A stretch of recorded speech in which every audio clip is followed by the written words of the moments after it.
Yeah. I spit raps like a heart attack, fast fatal heart impact, past painful scars. In fact, I blast tasteful bars and past. I back up my actions, fact don't ask, grab reactions, jacked attack with every word, then act with class as they hear me snap. I got nothing to lose, cause I fought and felt the bruise. Now I'm not the one confused, call the shots and they produce. I ain't lost, I'm finally loose. Pick a new silver excuse. I need the views to boost me to a new abuse of being used. Everybody wants a piece now, y'all can rest in peace now. You're dead to me, so peace out. Remember, you're just freaked out. Get ready for defeat now, I'm gonna make you bleed out. Listen on repeat now and weed out all the weak now. Get up and make a change, don't remember yesterday. If you got something to say, speak your mind before your grave. Cause your life is yours to save, ain't nobody gonna change. Everybody stays the same, so be different, make a name.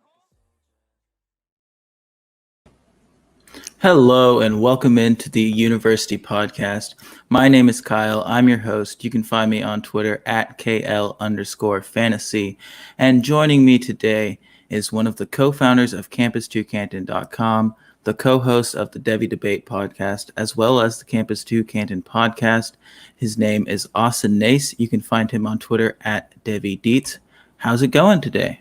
It's going great, man. I love talking college football. I know we're going to make a little bit of a friendly wager here at some point. So just excited for all of it. Yeah, I'm super excited too. If you guys missed the intro tweets, we're going to be doing our first half of the 2021 college football season preview. And in this episode, we are covering the east side of the United States. Obviously, the podcast only started a couple of weeks ago, so we don't have too much time to go very in-depth. So we're just splitting it half and half. But hopefully it will work. You don't realize how many players there are to cover. We're doing conference by conference right now on C2C pod, and the pods are like 2 hours. It's obnoxious. This is a better way to do it. So. We'll fly through a little quicker, hopefully. Perfect. Well, we don't have Colin here, just, blabbering away. So. Well, we'll go ahead and start it off with like the best conference there is, and that's the SEC. And why not start with the favorites? We'll go in the West, Alabama, perennial powerhouse. Some people are saying it's a down year. Do you really believe that? Is there such a thing as a down year at Bama? Like, really, is there? That's what I think personally. I think there's a difference. I've been saying I think they're vulnerable this year, but I'm never prepared to say it's a down year for a team that probably still has 25 stars on the roster. If something around there. I mean, yeah, that I'm being conservative. Yeah, I mean, a 5-star quarterback stepping up. I mean, they lose their offensive line, and that's actually probably the biggest concern for me. Just having that continuity up front can be a big deal for a new quarterback, and just all those kind of new weapons that they're blooding in there.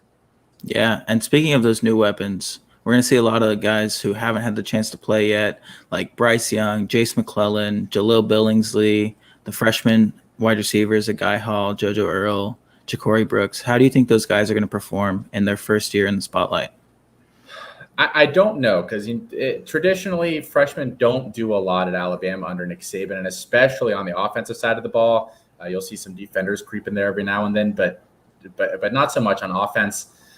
But the wide receiver room has just been picked so clean over the past 4 years. 4 first-round draft picks coming out of there. You have some guys that we're waiting to see if they can do it or not.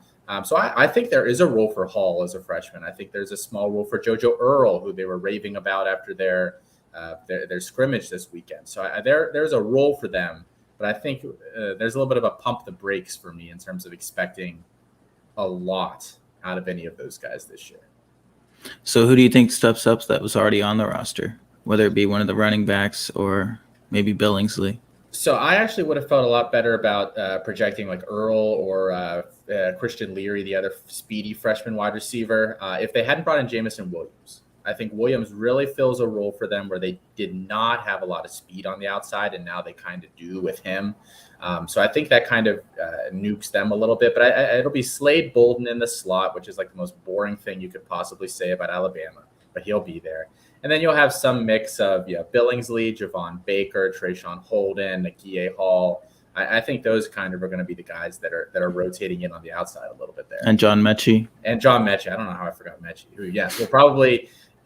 It's so boring to say. He will get 1,200 yards, 1,300 yards. He'll be a top 40 draft pick next year, and then life just goes on. It's another Bama wide receiver. Yep. But you did say that Alabama, you think they might be vulnerable. And there's a few teams in the West that might have what it takes. Do you think one of these trio of A&M, LSU, and Ole Miss really have a shot? Maybe. Maybe. I mean, Ole Miss it was Ole Miss that played them really tight last year. They'll get another game like that. You just have to see if that team can pull it off in the end. Basically, I don't feel comfortable predicting any one game necessarily. A&M has more question marks than people want to talk about. I'm not that sold on Haynes King as a quarterback there. And if they don't have a quarterback, I mean, their two leading receivers last year, their tight end and their running back. They have nothing on the outside really to speak of. They really are going to have to counter that running game on an offensive line that lost 4 starters, I believe. They're replacing a lot of that line. There's more question marks there than people want to talk about with them. And LSU, I think they're still a year out. Well, the Associated Press really loved A&M. They did what, number 6? Yeah. That's one of the teams that I'll point at early in the top 10 that I think we could see a big slide by the end of the year. Yeah, so you said they don't really have the talent on the outside. Do you have low expectations for a guy like Desmond DeMoss? I'm not a huge DeMoss guy. For somebody to come in as a true freshman, I want to see like 2 or 3 plays even. I'm not asking a lot, just something.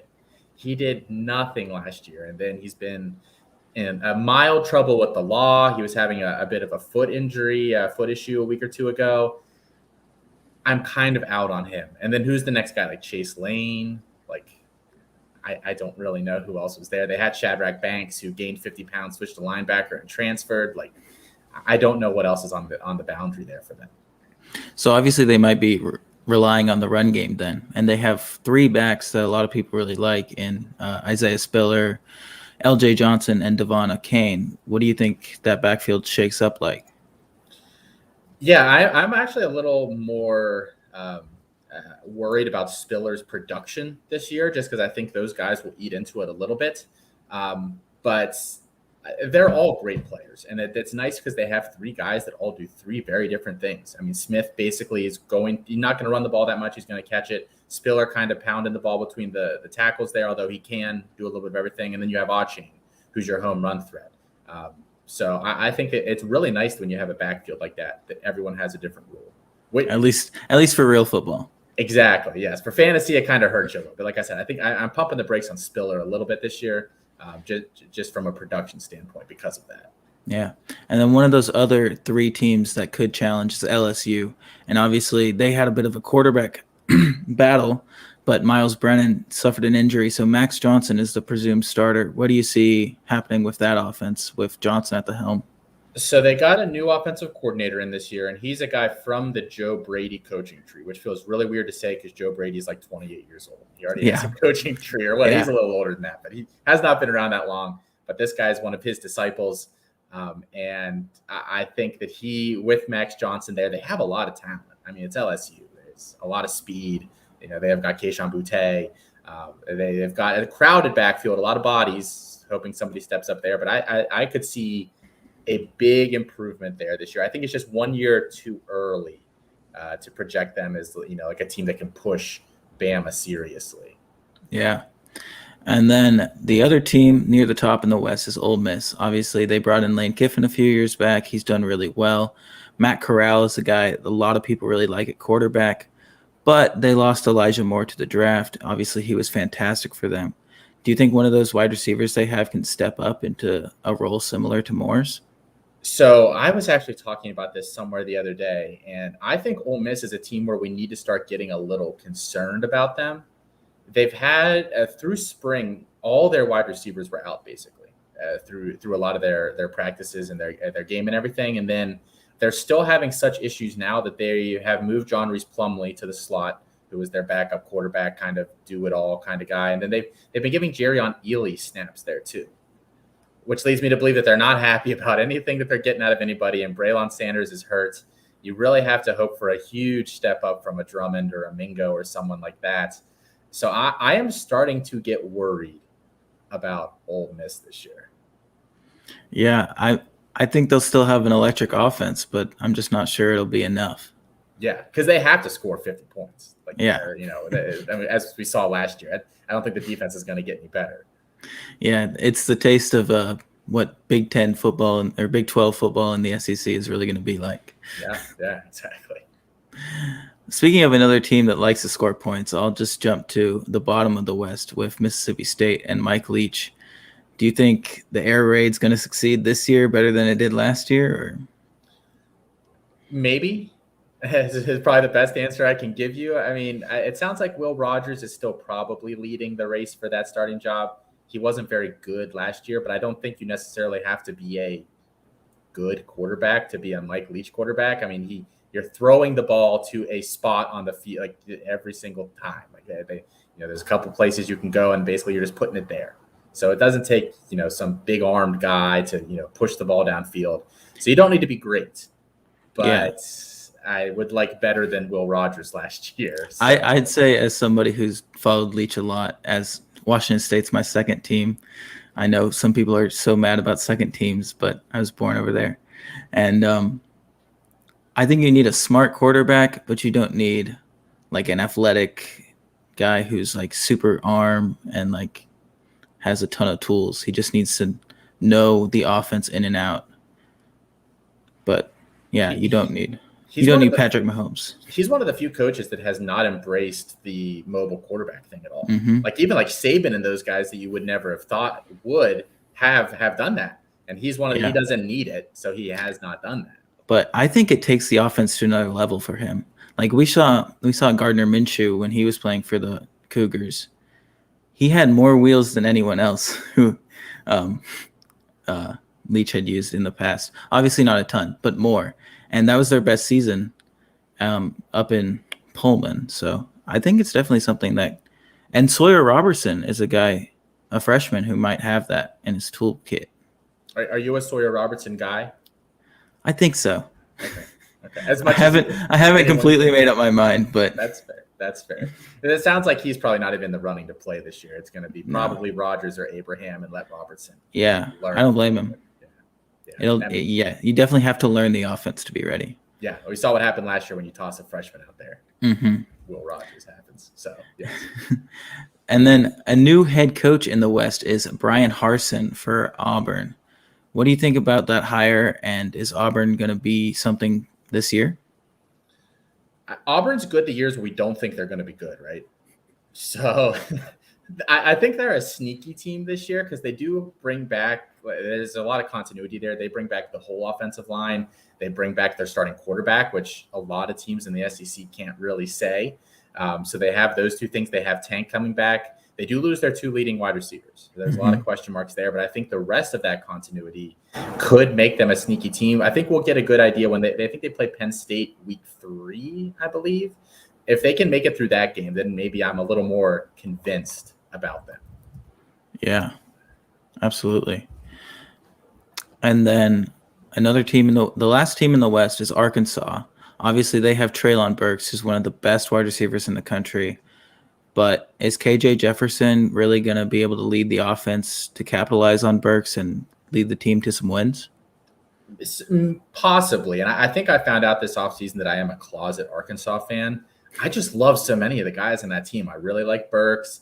I liked Knox. We'll see if he can rebound this year. But even beyond them, they have I like Darren Turner and some other guys there. Keetron Jackson was a freshman that I like. Then I love the backfield. I love freshman Raheem Sanders, who's coming in there to play running back. I love freshman AJ Green. Their head coach is a former offensive line guru, was over at Georgia, and now he's the head coach there. So he wants to pound the ball, and I think that takes the ball out of Jefferson's hands enough where he hopefully can't hurt them. They can kind of hide him a little bit. So Arkansas can surprise some people this year. I really, really think that. Yeah, it's an easy team to root for because obviously they're not challenging the teams you like too much. Exactly. Yeah. So it's like I like the Lions, because they're never good. Like I said, they'll never do anything. Yeah. And Pittman was a guy that it seemed like nobody had faith in him, and then he comes out in his first year and he won like 2 SEC games, which was a big surprise for Arkansas. I legitimately was saying last offseason Arkansas could go winless this year, and that would like that. I think I would have bet money on them going winless over winning anything. And they won a couple games. Yeah. Now moving to the east side of the conference, pretty much everybody has Georgia being the top dog on the east side. Do you agree with that statement? Yes, but the injuries are really starting to pile up. Just before we hopped on here, I don't know if you saw that little clip I posted over in our Discord, that it sounds like Darnell Washington left practice today with a foot injury, suspected broken foot, and so did Tyke Smith, who is the safety dime backer hybrid guy they brought in from West Virginia this year, who was a really good player. On top of losing Pickens, and they've had a few other, the other wide receivers have been dinged up. So it's starting to get a little concerning, and they might, if they lose week 1, just prepare for a possible spiral to happen with Clemson, which I think is very possible. Yeah, I agree. Like, losing obviously can start a spiral, but it's Clemson. Like, you don't expect to win. It's not like Tennessee playing Bowling Green. I don't know. Bowling Green's looking good now. Just kidding. They have one win in the last season. They were atrocious last year. Yes. So, speaking of Georgia, what do you make of this whole Eric Gilbert situation? Obviously, he just transferred in, and then he missed a couple practices. Seemingly, was mad at the coaching staff. What do you think's happening? I am all the way out on Eric Gilbert. He's the kind of guy where if I miss on him, I'm not mad about it. Yeah. It's red flag after red flag after red flag. You can only have, I was with him when he, drug tests, whatever. It's weed. It's 2021. Doesn't really matter. And he left that because of that. Couldn't get into Florida. Okay, whatever. I mean, maybe he's a bit of a dummy. Who cares? It doesn't really affect him as a football player. But now to be, whatever he is because he can't get along with the coaching staff, it's just one thing too many for me. I don't know. Are you still a believer? No, not really. Honestly, I had him at tight end 2 or 3, and when he switched to wide receiver, I went ahead and switched him to wide receiver in my ranks as well. Moved him down a little more than where he would have gone.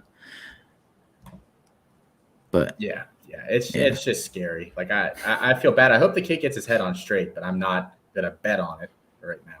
Yeah, and it goes back all the way to his recruiting. He was one of those guys where it's he's going to this team. No, never mind. He's going to this team. No, he changed his mind again. Well, it was Georgia, right? That they thought he was going to, or was it Bama? And then he went on signing day and said LSU, and they were like, "What the heck?" Yeah, there was a bit of Georgia, there was a bit of Bama. Tennessee was mixed in there. Obviously, he played with Harrison Bailey in high school. Yeah, but yeah, just a mess. Yes, it is. And then next up, we have Florida, who is the go-to number 2 in the East. What do you think of that team? Losing quarterback hurts. I think Dan Mullen, as well as any coach in the country, is probably one of the more well-equipped guys to kind of guide a new quarterback in there. Even if I don't really like Emory Jones or Anthony. But PFF says he's so good. Top 6 pick, baby. Here we go. Yeah. So if you had to pick one of those guys, are you an Anthony Richardson guy? I have no idea. Okay, that's fair. Not following Florida quite that close. He's a great athlete. I'm just not sure the quarterbacking part of it's there, but who knows? Well, we've seen plenty of guys like that succeed. Yeah. Namely Tim Tebow. Florida's known for it. Yeah, Yeah. They've had a lot of guys like that over the years. Trask was the opposite of a usual Florida quarterback. So, yeah. And actually, Alfred Fernandez was on this pod last week. It's his Gators team. He's the fan. He only predicted them to go 9-3. Wasn't very bullish on his own team. What do you think of that? I think that's probably pretty fair. Replacing a quarterback is tough, and losing Pitts, as much as I joke about, I don't like Kadarius Toney. He was an impact guy for them last year. That's a lot of production to make up between those guys. So I think 9 wins is probably pretty fair. And then the rest of the East just isn't on par with these 2 teams. I mean, the next 2 teams are really going to be Kentucky and Missouri. You think anything good about those teams? I kind of like Kentucky this year. I like the line. I think that's a big thing in college football. If you can keep a strong line and carry over starters from one year to the other, I think that generally sets you up to do well that year. So they have that. They don't really have a quarterback. Like they just picked Will Levis, who transferred in from Penn State. I'm not a fan. I watched a lot of Penn State last year because I hate Penn State, and they sucked last year. So I really enjoyed watching Penn State. And he played a little bit last year. He was bad.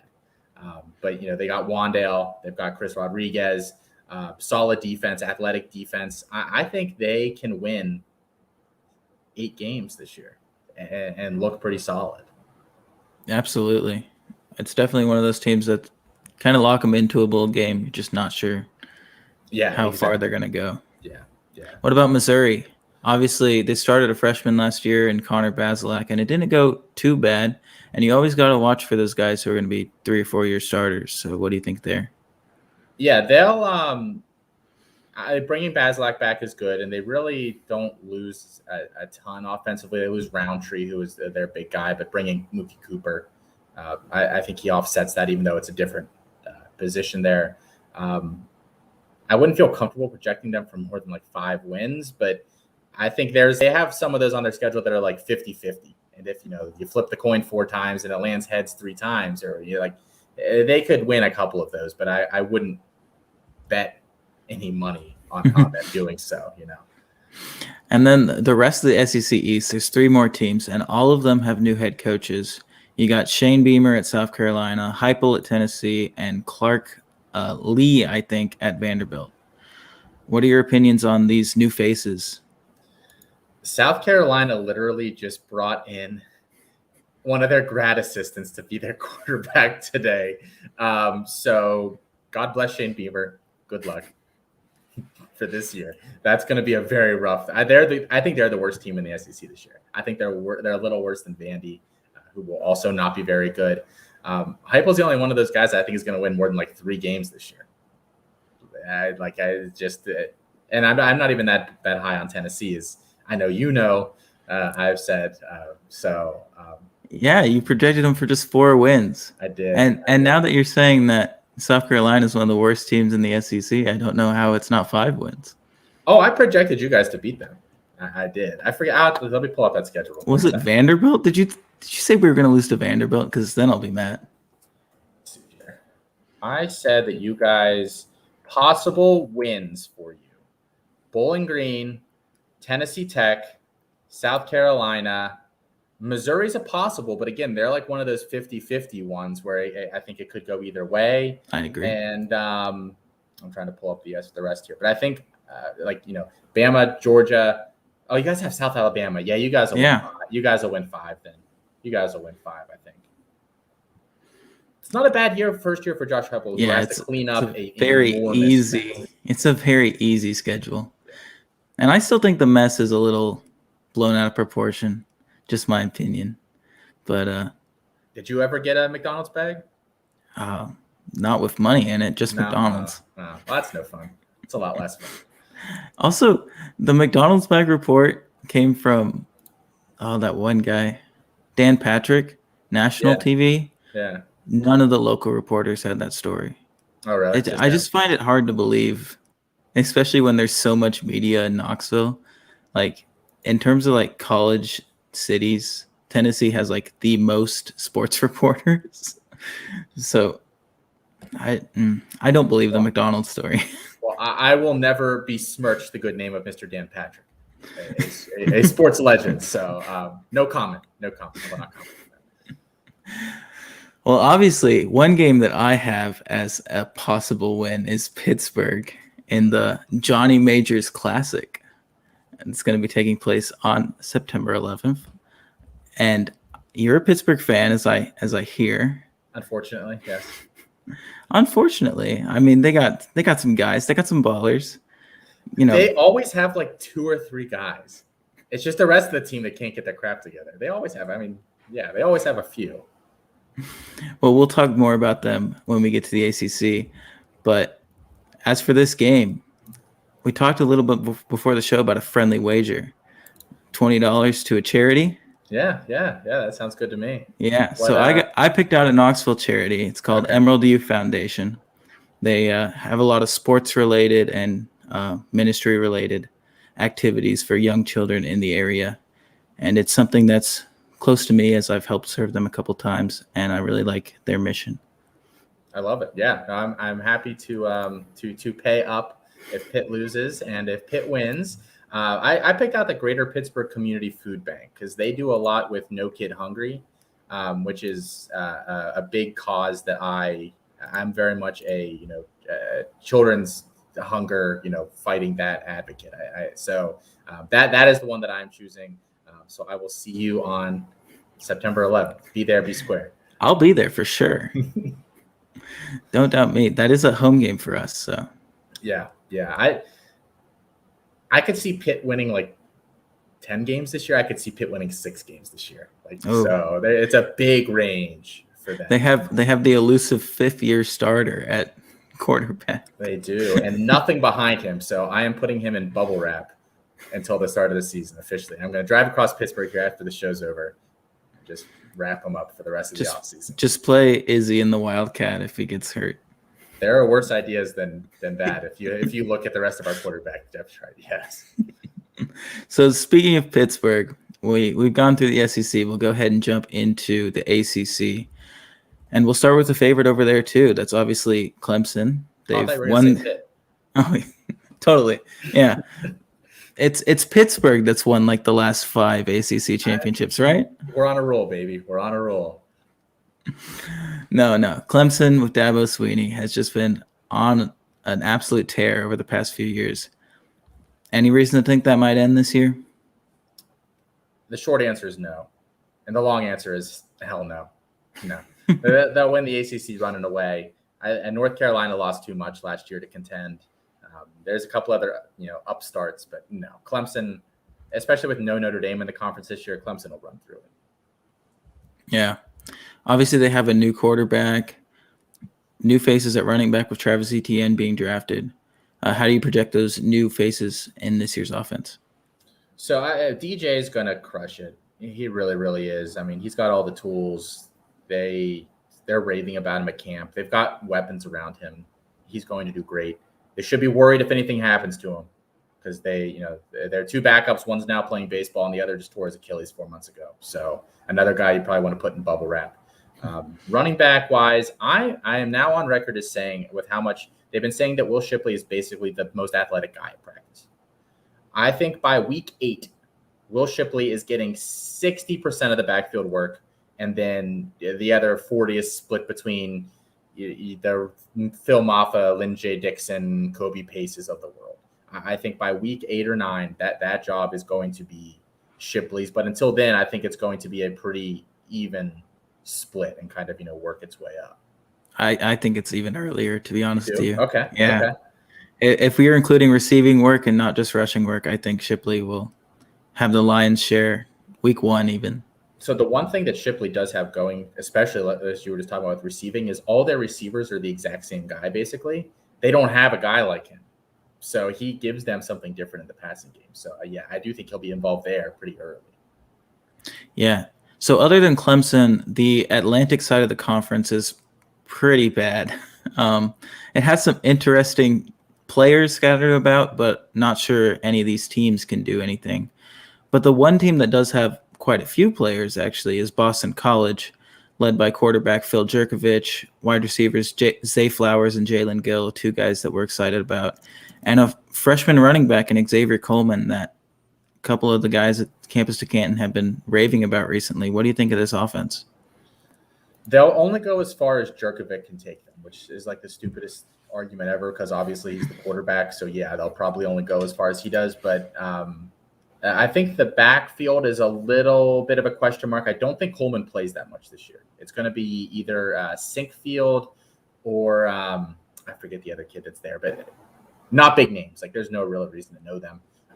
And then, you have Zay Flowers, but then beyond him, your next best guy is Jalen Gill, who I liked him at Ohio State. And when he left, I thought he would be their leading receiver last year. And then Flowers just took that mantle right away. But Boston College, Jerkovic would have to have like a Matt Ryan at Boston College type year for them to really be relevant. I don't know if that's really going to happen. Do you think it's possible? if I ran the simulation, 1,000 times, maybe like 2 of them, he would do that. But he is Pittsburgh's finest, so best of luck to him. And then probably like the other good team, or at least program, is Florida State. They seem to be in the right direction, but like LSU, it's just not there yet. But they do have a transfer from UCF, Mackenzie Milton, playing quarterback, who did great things under Heupel at UCF. But do you think that can translate to Florida State? No, not really. It's kudos to him for coming back with they almost amputated that leg. Yeah, they had that injury. I mean, it was as bad of an injury as you're going to see on a football field, short of somebody basically dying. I mean, it was bad. I didn't realize he finished 8th in Heisman voting and 6th in Heisman voting at UCF, which for some reason I did not realize. But I just think it's too much to come back from. They've said he hasn't looked great at practice. I don't know how much that offensive line can protect him, but they don't have anything behind him either. So they better hope that, like, I fingers crossed that nothing happens to him this year. And those wide receivers definitely aren't the cream of the crop. Yeah, with Destin Hill, the big freshman that was supposed to go there, who has not enrolled. They're saying maybe January now he'll be there. But you have Andrew Parchment, who is ARP member. He's very, very old. And then Malik McClain, Joshua Burrell, like Will McDonald. There's their tight. Is it Will McDonald? Yeah, their tight end. I don't like any of those options. I kind of like the running back stable. I really like Jashawn Corbin. Mike Norvell, the running back king at Memphis, with all those guys, Darrell Henderson, Tony Pollard, Kenny Gainwell, Antonio Gibson. So I think Corbin isn't being overlooked this year. I think he's in for a very big year. And then speaking of running backs, there's a guy at NC State named Zonovan Knight, who I personally like as a running back. What do you think of him? I wish their coaching staff felt the same way, because they seem to think it's a good idea to split the touches there between him and Ricky Person. I know a lot about that. Yes. That's the exact same situation. So I have a hard time actually seeing him break out this year. I think the staff is hell-bent on splitting those touches no matter what. It's just I wonder how some of these people manage to continue getting jobs and making these decisions. Like, who would have thought that guy who started John Kelly and Jalen Hurd over Alvin Kamara would still have a coaching job these days? But here we are. Truly amazing. And then the last team in the Atlantic Conference, I believe. No, I think I'm skipping some. But Louisville took a huge step back last year after having a pretty good 2019. And then they lost guys like Travion Cooley and Javion Hawkins and Des Fitzpatrick. But they still have Malik Cunningham, who was pretty electric, channeled some Lamar Jackson, but not quite, obviously. Do you think Cunningham can prove himself on this team this year? He's just so inconsistent. He needs to just kind of lock that in. It's new faces everywhere. Like you said, new faces at running back, new faces at wide receiver.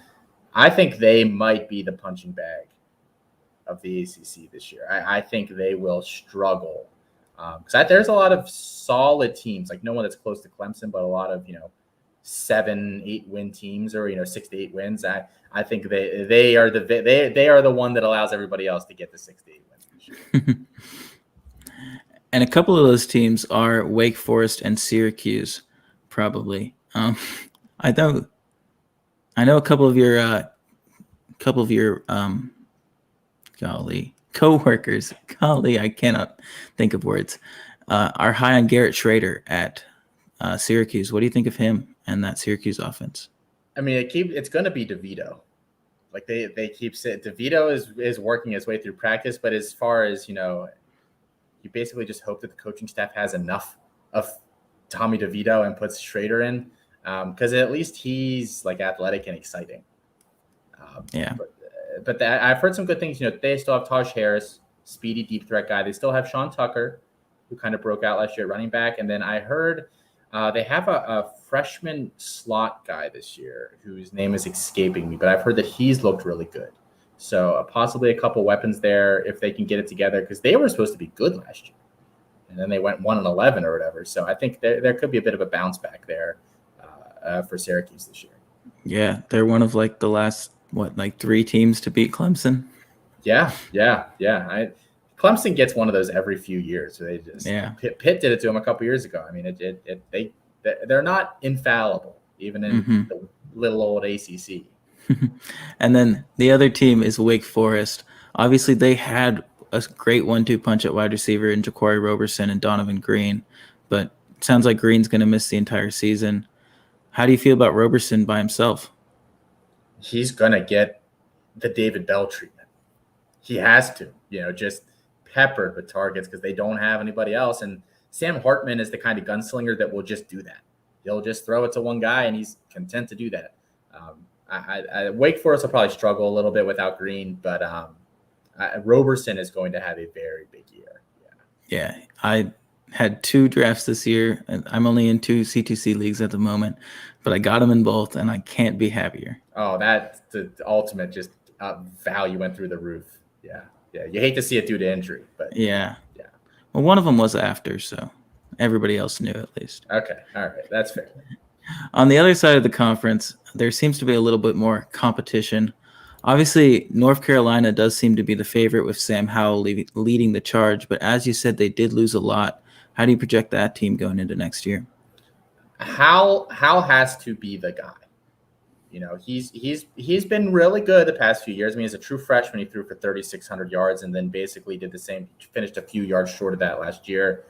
So he needs to repeat that. But I think more than past years, he has to elevate some of those guys. He had Diami, he had Daz Newsome, and then last year with Carter and Williams in the backfield, there both drafted into the NFL this year. I think he has to elevate the Bo Corrales and the Ty Chandlers, your guy Ty Chandler. He has to kind of bring those guys along for them to hit where they think they should this year. Tell you, Ty Chandler won't be near as pretty as Williams and Carter were last year. I fight with my co-host on the C2C pod every episode about this. He thinks Ty Chandler is going to have a great year, and I'm just saying no. I mean, if he has a great year, it's because it's blocked for him, and he gets the opportunity. Yeah. But I mean, it sounds like Caleb Hood's emerging there, so I think it'll be a split again, like it was. I don't think they're going to have a guy. I don't think Matt Brown wants to do that. Yeah, and Chandler, he just strikes me as he gets what's blocked for him and he falls down. Yeah. You could do worse. Kept Eric Gray on the bench, so he must be really good. Shouldn't have. And then the other teams that might be challenging North Carolina are guys like Miami, Virginia Tech, and your Panthers. What do you think is the best one of those 3 teams? Very, very even, I will say. I think Miami. They have to hope that Bama, like we've seen teams get blitzed by Bama week 1 before, and then the season is just not the same. It is a shocking experience to have a bunch of just, men beating down boys. It really, really is. So be careful on that one. But I think any of those 3 teams, if you said either any of them won 10 games this year, like one of them won 10 games and pushed for the conference, I would believe it. And I would believe if you said any one of those 3, really. Yeah, but one of them in Virginia Tech did lose Hendon Hooker to the transfer portal. And so what do you think about their quarterback situation? It's like for like. They had him, and they bring in Braxton Burmeister, who's basically the same kind of quarterback. Not a great passer, but deadly with the legs. So, I don't think they're going to be a sexy offensive team. I think they're going to have to grind it out, as opposed to Miami, who's going to probably be more explosive offensively. And the past few years, Pitt's been defense heavy, and I think they flipped that a little bit this year.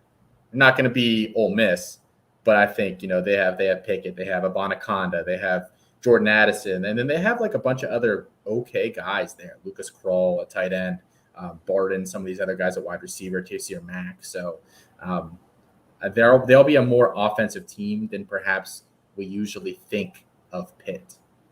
And speaking of Pitt, what are your opinions on the quarterback Kenny Pickett? He's not an NFL guy. I mean, like maybe like a round 7 guy or something. I just don't think he does anything incredibly well. Like he's okay, from a tool standpoint. He's not a statue, but he's not like mobile. Accuracy's okay, decision making's okay. Like he's just okay at everything, and that you have to be at least really good at something to kind of hang on in the NFL. But he's a fifth year guy, very experienced. He can guide them through a college schedule. And then you mentioned Abanaconda. Do you think the breakout's coming this year? Breakout is in we all realize what level of talent he is, yes. But they will not give him the keys to 70% of that backfield. They'll just never do it with Whipple there, with Narduzzi. And then they bring back Vincent and A.J. Davis there at running back. No relation, weirdly enough. They'll steal touches from him, but I think he will be good enough that he'll outproduce them. And then the following year is when everyone he's going to kind of take that backfield. Yeah. Is he a junior now or a sophomore? Sophomore. Well, I don't even know what technically he's listed at, but yeah, he's a second-year guy. He was a true freshman last year. And he's gained, he was like a 190, 195 guy, and he's 215. He's bulked. He looks ready. Yeah, and I know Campus to Canton was on him pretty early, I believe. I think it was you guys. I know I read an article last year when he was a freshman, 3-star, and somebody was really high on him. So I think it was Corey Pereira, Mr. FF guitarist, who's over at Breakout Finder, and he works with the Debbie Dashboard as well. But I think he wrote a really nice an article on him last year. I know it got me to draft him, yeah, and so I had him at the bottom of my bench last year, and I held on. I'll be honest, I was kind of starting to write him off because I just don't believe in the staff there, giving young guys a chance. Jordan Addison as a freshman last year was shocking. Truly, truly shocking. And then alongside those teams in this division, you have Virginia, who has a solid quarterback in Brendan Armstrong. At least that's what we think from his tape last year. But they lost their star wide receiver in Lavelle Davis Jr. What do you think of that team? I don't know what to think of them. I mean, I think they'll be playing from behind a lot. I think they'll play some high-scoring games. They have Armstrong.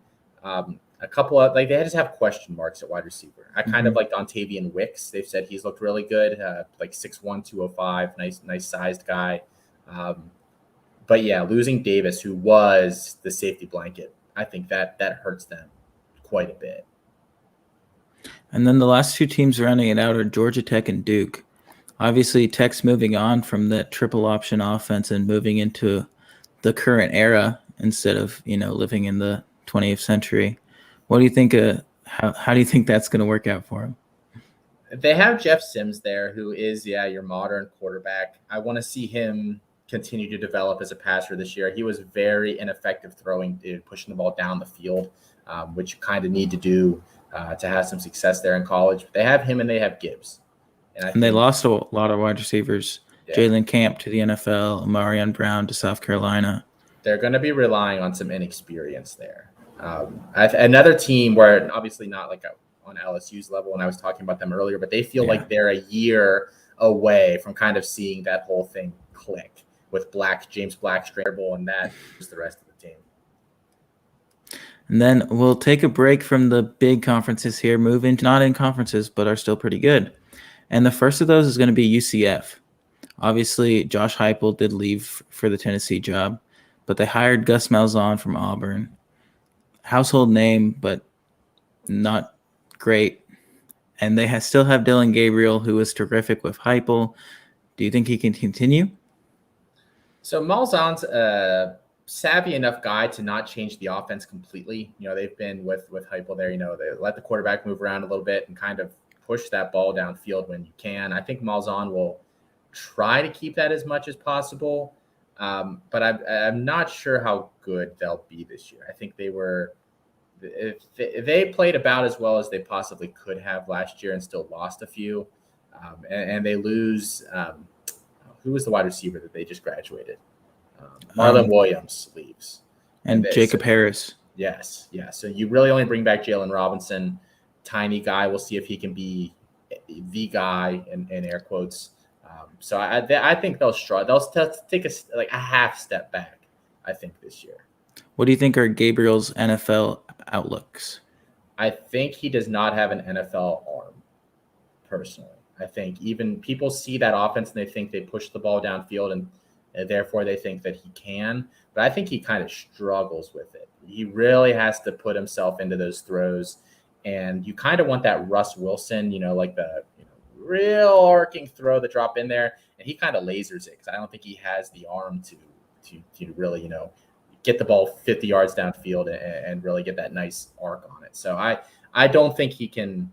He's Kellen Moore, basically, who throw back to Boise State. Like, smart guy, really good college quarterback. Not sure the tools are there for the NFL. I was not expecting a Kellen Moore reference. I love Kellen Moore. There should be a Kellen Moore reference on more shows as far as I'm concerned. Yeah. My dad and him are from the same town in Washington, actually. Really? And okay. Yeah, and Kellen Moore's dad was the high school football coach for years. That's a small world. Yeah, I love Kellen Moore. Yeah, great college quarterback. But obviously, winningest college quarterback in all time. Yeah. But the NFL, short-lived for him. He made something out of it. He's got plenty coach. of money. Yeah. So maybe that'll be what Gabriel does. And then we'll jump into what's probably the best Group of 5 team in the entire nation this year in Cincinnati. Obviously, Desmond Ridder was a guy who a lot of people thought would go to the NFL last year, and he projected as like a second-round guy who's going to be a project, not quite a starter right off the bat. But he returned to school, and they also brought back guys like Jerome Ford and productive upperclassmen like Alec Pierce. What are your expectations for this team and Ridder? So do you think they can beat Notre Dame? Because that's the big question this year, right? I mean, if they can beat Notre Dame, they can push for a playoff spot. That's the big circle it on the calendar. Do you know which week it is? Week 4, I believe, 4 or 5. They play Indiana and then Notre Dame back to back. I think they'll have a shot. I don't think Notre Dame is going to be quite ready right off the bat. And that's actually a team that definitely should have been in the show sheet, but I didn't put them in there because my brain didn't work. That's right. The West Coast is boring, so throw them in there next week, and someone gets a nice little treat there. Yeah, I mean, obviously Notre Dame, I think their best quarterback is going to be on the bench in week 4.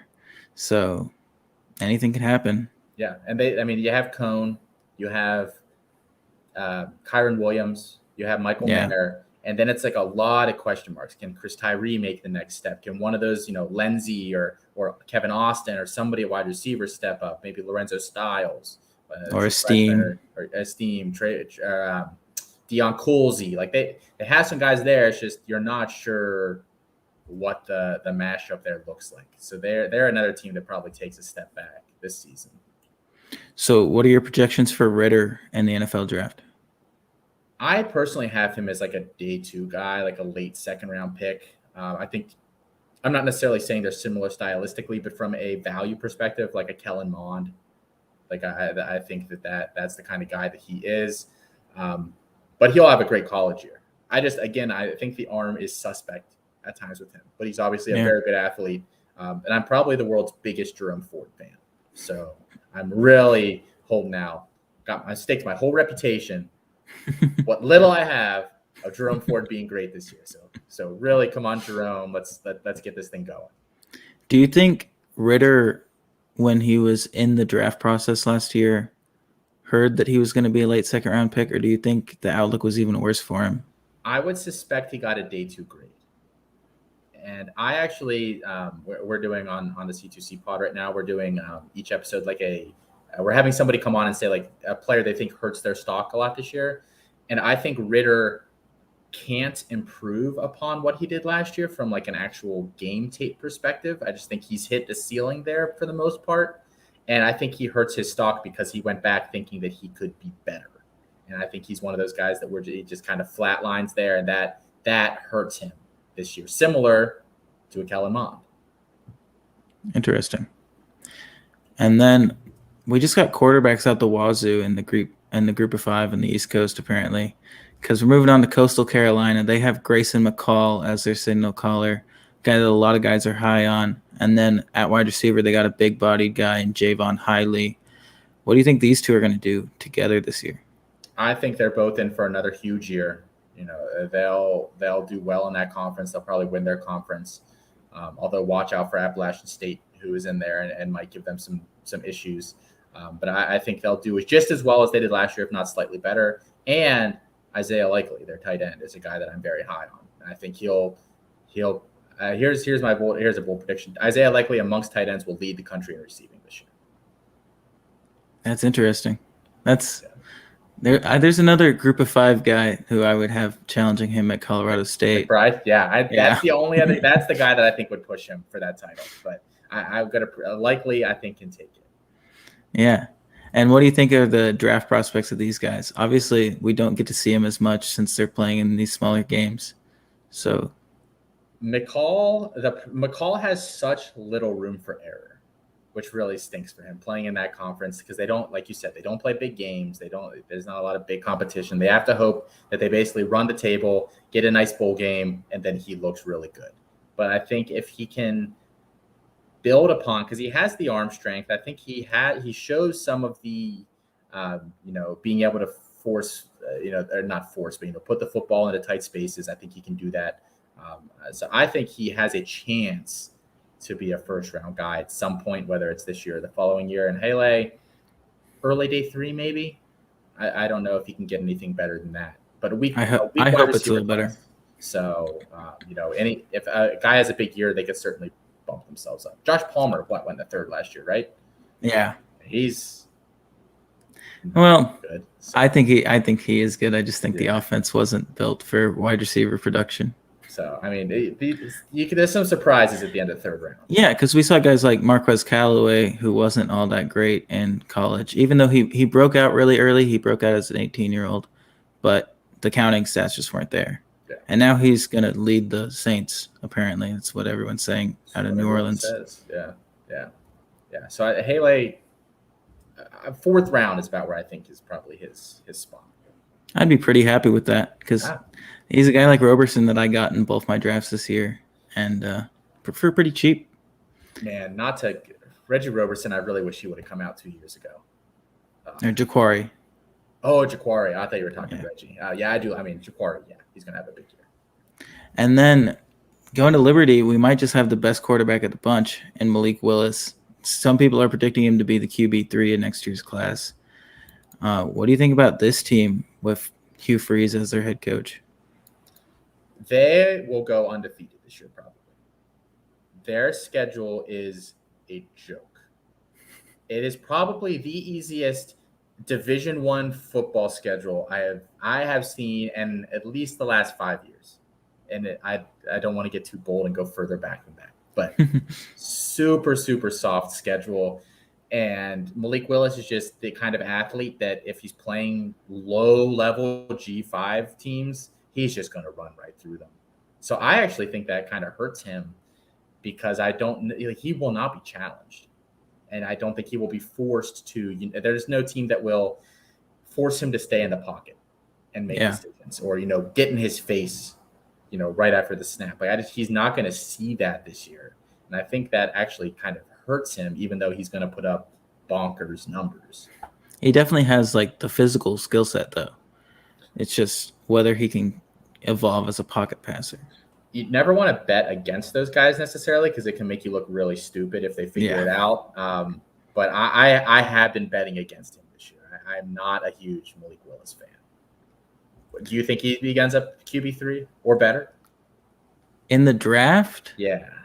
Oh, maybe not in the draft, but I think he might be a lot of fantasy players QB3 in Dynasty. Oh, he's the QB. He'll be the QB1 this year. In terms of college production, he's going to put up just unparalleled numbers this year. Do you think if they go 12-0, considering the schedule, but they did build some name recognition from last year, what are their chances of a playoff berth? I would be willing to say if they go undefeated, even if they're winning most of these games by a lot, and I'm trying to pull up the schedule right now to see, I think that the schedule is just so weak that even if they don't make it, there's not going to be an outcry. Because like I just looking at the schedule, they play Campbell, Troy, Old Dominion, Syracuse, UAB, Middle Tennessee, LA Monroe, North Texas, UMass, Mississippi. So that's the toughest game on the schedule, Ole Miss, and then UL and Army. So, I mean, the only two games there that I think they have a chance of losing are Ole Miss and Louisiana Lafayette. Everybody else is just going to be a blowout. Yeah. The only way, if they beat like at that, it's November 6th, they play Ole Miss. If Ole Miss is like 9-1 or something at that point and they beat them, that they have to hope that Ole Miss is running the table here, or else absolutely. I don't think they have a chance. And then moving on throughout the G5, we'll hit the other school with a great quarterback, and that's Kent State. What do you think of Dustin Crum and his NFL prospects? Probably a day 3 guy. As much as I'm a big Crum guy, I like him a lot. I like what he's done at Kent State there. I think the tools are just not quite where they need to be. But he's a solid rusher. I could see him holding on to a roster, a QB3 spot for a while in the NFL. But I think if he ever ascends higher than that on a roster, you're as a fan base, you should probably be a little bit worried about that situation. Like a Logan Woodside, maybe. Exactly. Yes. I mean, he's a very good college player, and there's nothing wrong with that. I just don't know that the NFL is going to really come calling for him. And then the other team that was really good last year in the Group of 5 in the East is Buffalo. But obviously, Jarrett Patterson was their star, was just amazing on the ground, and now he's in the NFL. And Lance Leipold, their head coach, moved on to Kansas. What do you think of this team? I think there will be some hiccups there. I think Marks will mostly step in effortlessly for Patterson. I mean, he's not going to basically break the single game rushing record, which Patterson would have done last year if Leipold knew what was going on. But I think he's a more than capable replacement there. But they lose, a lot of their key offensive. I think they lost 1 or 2 offensive linemen to Kansas, along with Leipold. Lost a couple guys in the D line as well. It's just a lot to make up for. I don't think that they will really push at all for the MAC. Or no, they're the MAC, right? I think so. Yeah, I don't think they will push at all, really, for that conference. And then I'll throw in another school that's not on the list, and that's Western Kentucky. Obviously, we've heard a lot about how this offense is going to be air raid, just throwing the ball all over the field. They added Bailey Zappi at quarterback and a whole bunch of other transfers. Obviously, Zappi's not a well-known name, but he was playing FCS last year, and he was just incredible statistically, albeit lower competition. What do you think of that team? That he is one of the most intriguing players in all of Division I college football next year. And I think that team is intriguing because they basically imported an offense from another school. They brought in a coach, they brought in the quarterback, they brought in his receivers. So I think this is a very interesting experiment. If they do well, we might see this happen a little more often for a team like a Western Kentucky that they're not going to get, a 4-star quarterback. Like, you kind of have to pick your spots. So I think I'm rooting for them because I think it adds an element to college football that maybe teams have been scared to try out. And I think he can have a good season. I think he probably goes to the Senior Bowl next year because I think the NFL teams are going to want to see more of him in a professional-ish setting. Absolutely. Is there any other Group of 5 teams on the East you want to speak on? Not really. I mean, like I said, watch out for Appalachian State. I think they could have a solid season. They're always a little bit of a threat there. But that's really it. I don't see anybody else coming out of nowhere and doing a whole lot this year. Maybe Memphis, Grant Gunnell. A lot to replace, yeah. Replacing Brady White, who was there for seemingly forever. If Gunnell can step up. They lost Taj Washington, so we'll see if they can find a wide receiver too there. Gainwell didn't play last year, so at least they don't have to worry about really replacing him. But a lot of question marks there. I'm not sure they can put it all together in one off season like that. Yeah, and last but not least, we're going to jump into the Big Ten East. We're going to go ahead and split the Big Ten into 2 and cover the East in this episode and the West in part 2. obviously, another conference, another division with just a clear cut number one in Ohio State. Um, any surprises on this team? Anybody you think is gonna break out and surprise people? On Ohio State, no. I mean, they're gonna just roll through that conference. There's no Michigan in their way this year. There's no. I think Penn State's probably a year away. Their biggest competition is Maryland and Indiana, probably, and that doesn't feel real or good. So I think they just run through that conference pretty easily. So maybe we'll get to see Quinn Ewers early in a 50-3 game in the third quarter at some point. But I think that a lot of guys will contribute because of that. I do think we'll see Ewers at the end of a game for sure. Like, just no doubt about it. But you'll be able to hear the roar of that crowd from space. Yeah, as Quinn Ewers steps on that field. But before that, it's going to be Stroud, right? I think the local beat guys have said that he started to separate himself a little bit, and it has to be so just demoralizing for Kyle McCord, who's a really good player in his own right, and just was basically given zero chance by that coaching staff to ever do anything. I think they tried to give like the facade that he was in it, but Stroud had that job, and then bringing in Ewers is just like the kicking him while he's down. What do you think happens to him? I think he transfers. I don't know exactly where he'll go, but he's a bright kid. We had him on Debbie Debate one time and had a nice conversation with him. He can write his ticket. Really, how many teams would be happy to have Kyle McCord? Probably at least 100 other FBS teams would be happy to have him. So maybe like everybody except like 6. Yes, yeah. I try to be conservative when I give that number, but literally, like I think he could start almost everywhere next year and transfer. He's from Pennsylvania. We'd love you. You could be a hero at Pitt. Come to Pitt, Mr. McCord, please. Or he could go to this other team in Pennsylvania by the name of Penn State. Never heard. Like you said, you think they might be a year away, but I think this might be one of those years where they have to put it together because they're going to graduate quite a few guys. So Penn State, the problem that they would have is they would basically be doing the Quinn Ewers to the kid they have coming in next year, and Drew Aller, who is now that Quinn Ewers is no longer part of the 2022 class. Drew Aller is my QB1 in next year's class, which really hurts me to say. I really dislike Penn State. And he has been like the recruiting guru for Penn State. He's going out and talking to kids and really beating that drum. And they have a huge recruiting class come in. So I think they would not do that because it's the same exact thing they just did to Kyle McCord at Ohio State. But these guys they do have now are pretty good. Obviously, Parker Washington, Jahan Dotson, Noah Kane. Sean Clifford is a decent college producer, at least. What do you think of him for just this year? Clifford bounces back this year. I'd have a very hard time believing that he's as bad as he was last season. He was just mind-numbingly bad. And I can't imagine losing Pat Fryermuth was that big of a hurdle for him to overcome when he went down.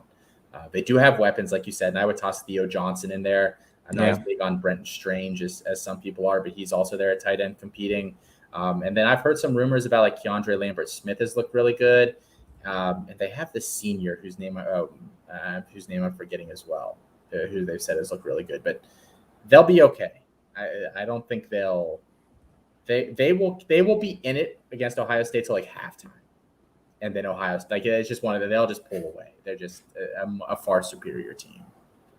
Do you think Penn State will be able to finish second in this division, or do you think it might be a team like Maryland? I think second place will be either.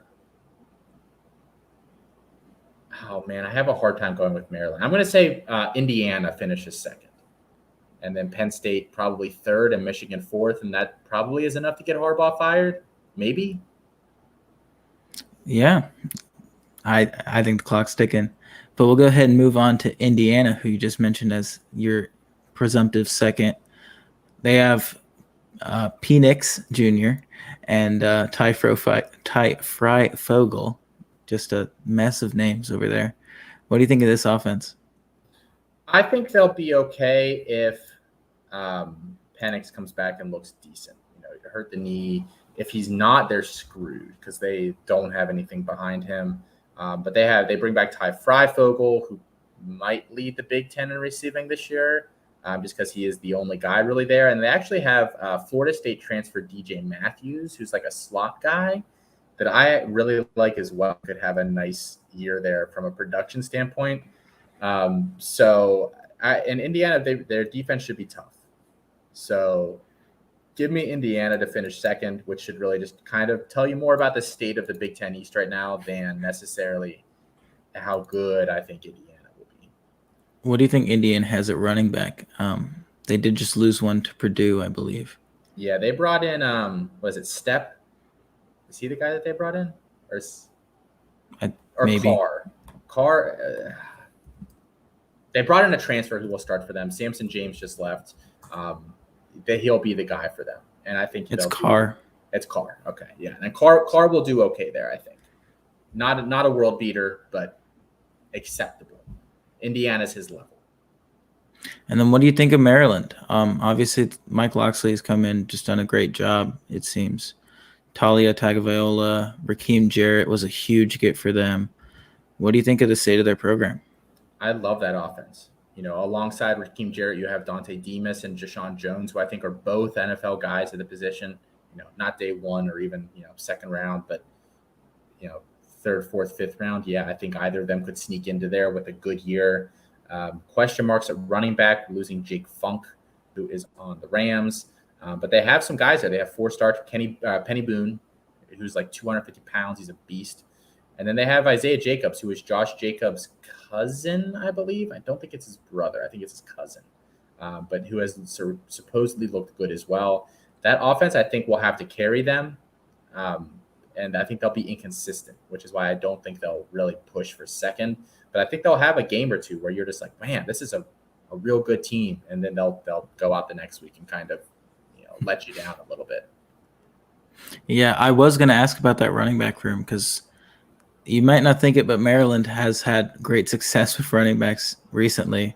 McFarland, Funk, I'm forgetting somebody else, but they had like 4 straight guys go to the NFL basically, albeit later picks. Was Ty Johnson there before McFarland? Yes. Yeah, yes. Yeah. They've got guys there. It's just figuring out who's going to lead that room. And I've heard good things about both the guys there, so we shall see. Yeah, and we both seemed to agree that the clock seems to be ticking for Harbaugh at Michigan. Do you think this team's going to improve this year? No, not really. I don't think they found their quarterback yet. Yeah. Which is the big difference maker for them. It sounds like Cade McNamara is going to start to open up the year. He's not very good. I don't dislike JJ McCarthy, but I don't love that situation for JJ McCarthy. And then you have Alan Bowman, who has literally just been a human pinata the past several years at Texas Tech. I think I liked him, but I think at this point he's been David Card. He's been beaten up beyond the mental point where you can continue to be a good quarterback. So with no quarterback there, I don't see them doing particularly well. What do you think happened at Michigan in the past? Because obviously they've had guys with insane amounts of hype, whether it be Shea Patterson or Joe Milton, and they've had wide receivers like Nico Collins. What do you think went wrong with Harbaugh's tenure there? It's been solid talent identification. There's just been like no development, and I think there, even if you can argue that maybe there has been a little bit, Donovan Peoples-Jones is looking solid now. Nico Collins is getting some hype. So maybe they developed them a little bit, but they haven't figured out the quarterback position. I don't know. And I don't think I think it's just been, they haven't had guys that have been talented there. I don't really think it's been a misidentification of talent. So, and the more years that go by, the harder it is to recruit there because Michigan hasn't been good in so long. And the thing that I think helps Harbaugh the most right now actually is that Ohio State is just such a juggernaut that I think he can say, even if I figured out the quarterback position, we're still going to get smoked. it doesn't really matter. We would have to just, by leaps and bounds improve, probably an unrealistic goal. So that might end up being his saving grace. If they can somehow finish second this year, he can say, well, we were never going to beat that anyway. Just needs to convince them that his buyout's not worth it, basically. Yes. So we'll see if he can do that or not. And then rounding out this division, we have Rutgers and Michigan State. Anything of interest there? No. But Rutgers has a big class coming in next year. I think they're a top 10 class right now. Obviously, that'll change a little bit once, the Bamas and those guys fill in the cracks. But they have a really good class coming in. I think Shiano is getting that program back on the right foot. They're probably 2 years out or 3 even. But they're building something there. Michigan State, I don't really know what to think about them, but I honestly don't know with them, but I can't see them winning any more than 6 or 7 games. Do you think? I know a lot of guys like this freshman that they have at wide receiver, Keon Coleman. What's your opinion on him? Good athlete. They have a lot of good athletes there. Between him and they brought in Malik Carr as well. Yeah, who's I guess they promised both those guys they can try to play basketball there, which is kind of like what swung that for both of them.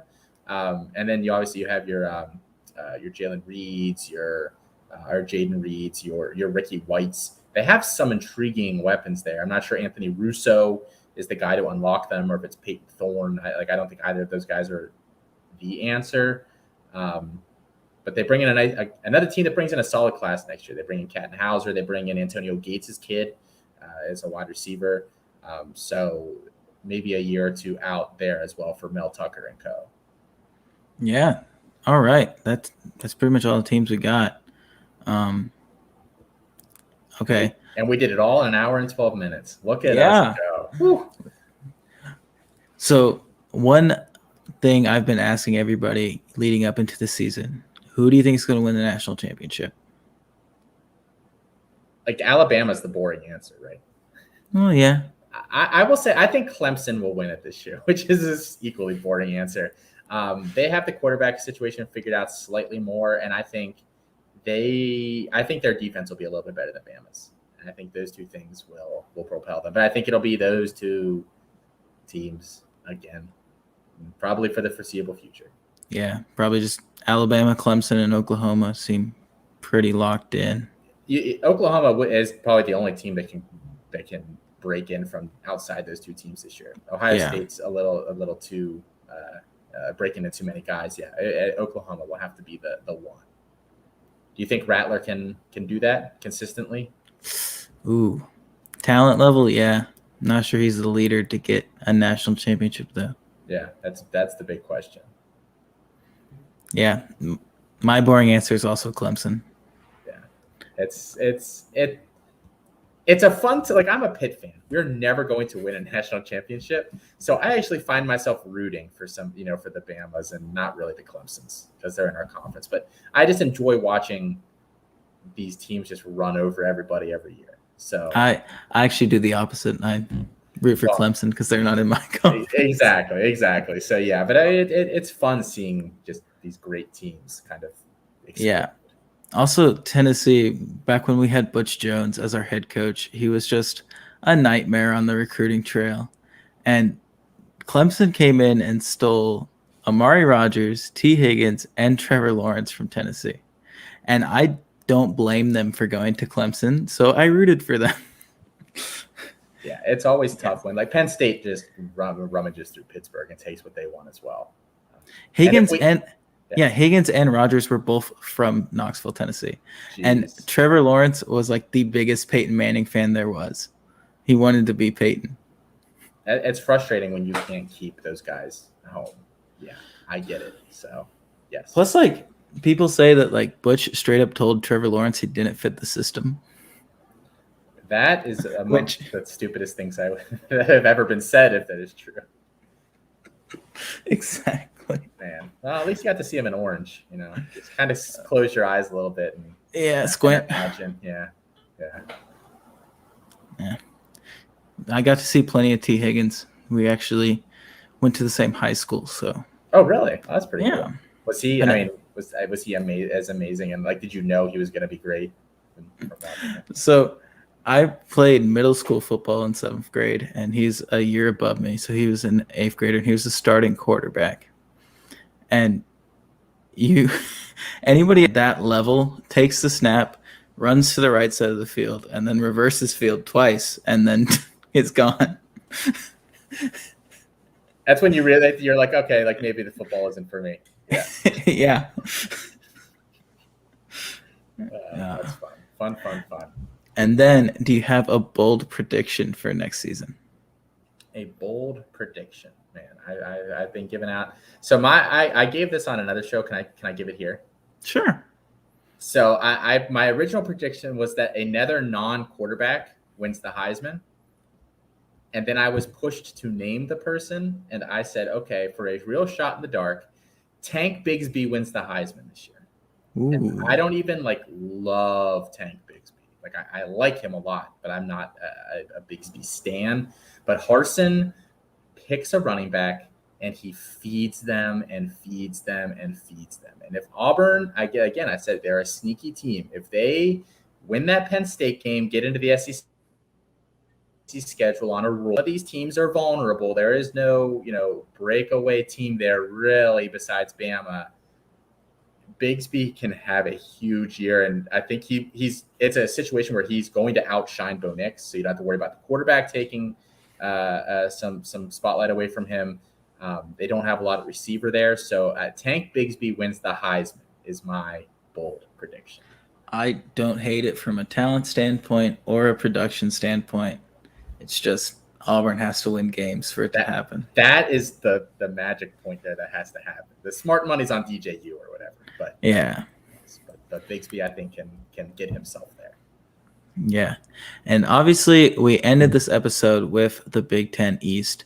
So next week we're going to be covering the Big Ten West, as well as all those teams out in the west of the country in the time zones that don't actually matter, as Felix Sharp would say. So your Oklahoma, your Texas, your Pac-12, we might just skip through those. They're pretty bad, but yeah, there's a lot of other Rutgers and Michigan states out on the West Coast there. Yes. Yeah. But joining me for that episode is going to be a Cali-based man in Tommy Moe from the Undroppables. He's going to be our first Undroppables guest on this Undroppables podcast, so I'm super excited to have him on. I know he knows a lot about those guys, and I'm super excited for that. Yeah, and that'll be good. Yeah, and that will also be next Tuesday. We're keeping the Tuesday trend, and it'll be 7 p.m. Eastern time.